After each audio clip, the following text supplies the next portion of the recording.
We're going to pause a moment right now because we want to take you back to some of the video from earlier that we have queued up. It shows you this silver sedan speeding down the roadway, starting on the North Tryon, going into Uptown Charlotte. You see it weaving ever so carefully there between those vehicles and then turning onto another roadway. It came down North Tryon, made a turn, then went to LaSalle, took it over I-77, and now we are at this LaSalle at Lincoln Heights, a community. Our producer's saying this is a home for seniors. We saw a person get out of that vehicle and run inside.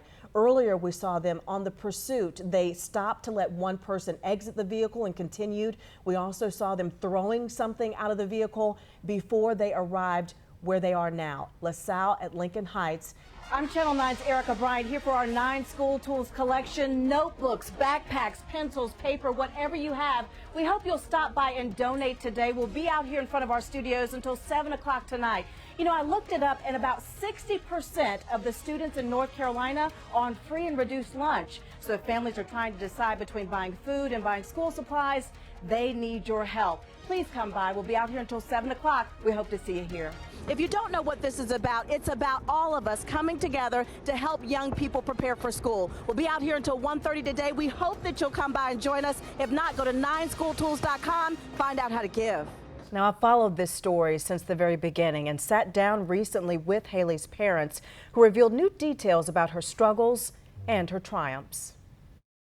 She was such a happy kid too. I mean, you know, just every picture that you see. For Anthony and Shauna Burns, old photos bring back sweet memories with Haley. This was her first birthday party. They never could have imagined at age 16 she would have mental health challenges, that a stranger would prey on her online and lure her away from home. If your kid is out there, they need to know that you are not giving up on them.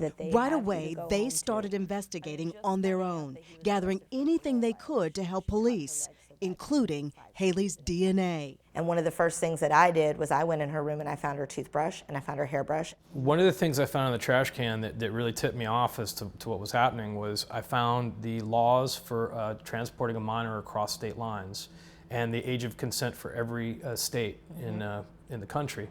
Haley was missing for an agonizing 399 days. Strong young lady and a strong family.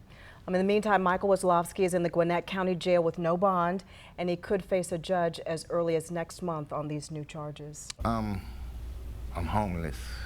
For more than 2 years, Anthony Brown Sr. has been couch surfing. Depression too. Each day he goes from place to place, hoping that relatives will let him spend the night. It's tiresome, worrisome, stressful, and also painful, because I never know exactly where I'm gonna lay at. Anthony's experience is a symptom of the lack of affordable housing.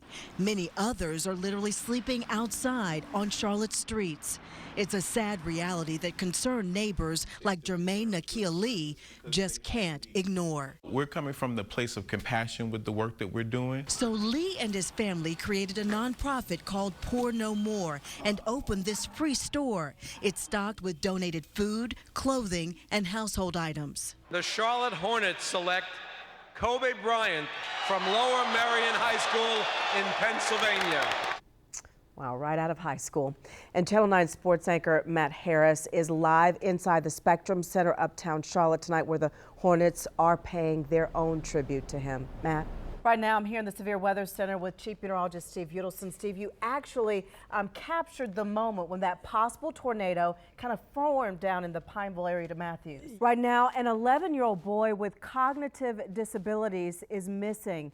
Certainly a dangerous situation with the type of weather and water levels out there we've been telling you about and all the damage we've seen. We can tell you that his name is Darren Graham. He's African American. He stands about 5'1". On WSOC tonight, priced out of Charlotte, the need never greater. Affordable housing was already an issue in Charlotte, and this pandemic is making it so much worse. Tonight, we're taking you inside homes and hotel rooms where families sacrifice space for the hope of keeping a roof over their heads. There's nowhere else to go. Stuff is not affordable in Charlotte at all. We're tackling that issue, asking what the city is doing right now to fix this. Plus, working with your landlord when you're behind. My apartment complex has been really flexible. But not everyone is. Our advice on the tough conversation you and your landlord need to have. And it's not just rent. Parents are making some tough choices on which bills to pay. We paid our light bill in like 3 months. Thankfully, there's help. Tonight, we're sharing the success stories. I'm trying not to cry. And introducing you to the organizations you can connect with. WSOC Tonight, Priced Out of Charlotte, starts right now. Thanks for joining us. I'm Erica Bryant. Tonight, we dedicate the next 35 minutes taking you in depth on our community's housing crisis. You'll meet the families who are living it and learn about ways to get and give help. We begin by laying out the big picture, the cost of keeping a roof over your family's head. This is a Channel 9 breaking news report. Hello everyone, we're breaking into programming right now to bring you a developing situation going on right now in West Charlotte. Protests over George Floyd's death are becoming more intense by the moment. Charlotte-Mecklenburg Police Department tweeting out the situation as it begins to change, grow and escalate, saying that police cruisers have been damaged, that people have thrown rocks at the officers and at the Metro Division office.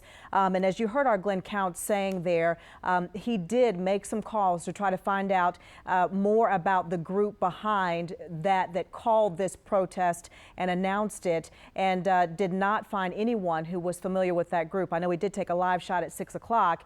And immediately at that time, we could not share the audio from the scene because the people on the scene were shouting obscenities toward the police, and we did not take that audio live. Tonight on Channel 9, we're talking about race. Mommy, you're deep brown, and Daddy, you're light brown, and I'm medium brown. And I'm like, that's it. Like, that's our unity right there. Find a common ground where you can have the beginnings of a conversation and then find ways to go deeper in that conversation.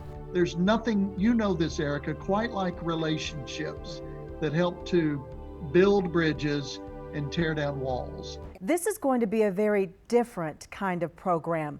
We're spending an entire hour talking about race.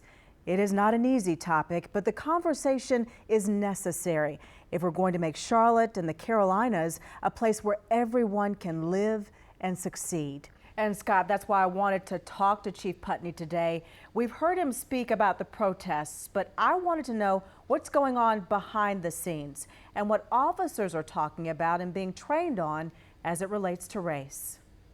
Are conversations taking place within the department about things going through diversity training or dismantling racism training? All of that is still ongoing. And Erica, the truth of the matter is this is more about education than training. And I'm much more encouraged today than I was a couple of weeks ago. When officers or recruits are going through and preparing to become a part of the force, and they have polygraph tests and they have, questionnaires and psychologicals, are they asked questions like, have you used the N-word? Why? Are they asked those questions that might raise a flag or let someone know that there's an issue? Psychological and the polygraph, no. But in our behavioral, absolutely.